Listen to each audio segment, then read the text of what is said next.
एक समय की बात है, एक जंगल में खतरनाक शेर रहता था।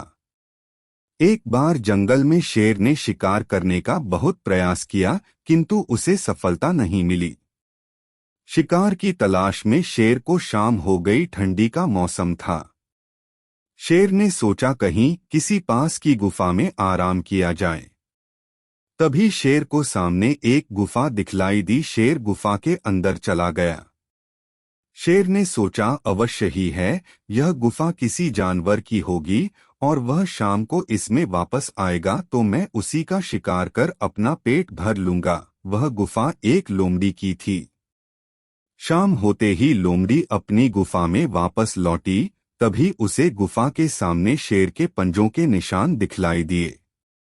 शान केवल गुफा के अंदर जाने के थे, बाहर आने के कोई निशान नहीं थे।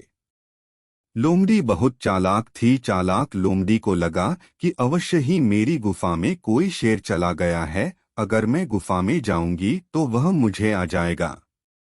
तभी चालाक लोमड़ी के दिमाग में एक युक्ति सूझी। वह गुफा से दूर खड़ी होकर जोर जोर से बोलने लगी, ओ मेरी प्यारी गुफा, तू मुझसे रोज बात करती है, किंतु आज तू मुझसे बात क्यों नहीं कर रही है। गुफा के अंदर बैठे शेर को लगा कि हो सकता है यह गुफा लोमड़ी से बात करती हो, किंतु मेरे डर के कारण आज यह बात नहीं कर रही है।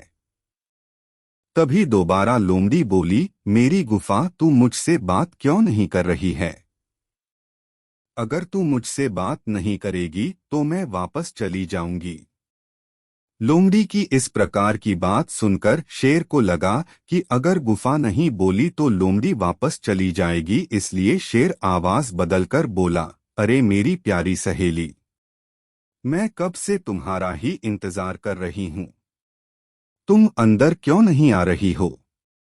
आवाज सुनते ही लोमड़ी समझ गई कि गुफा के अंदर अवश्य ही कोई शेर है और बिना एक पल की देरी किए लोमड़ी वहां से भाग गई। इस प्रकार चालाक लोमड़ी ने होशियारी से अपनी जान बचा ली और शेर को भूखा ही रहना पड़ा।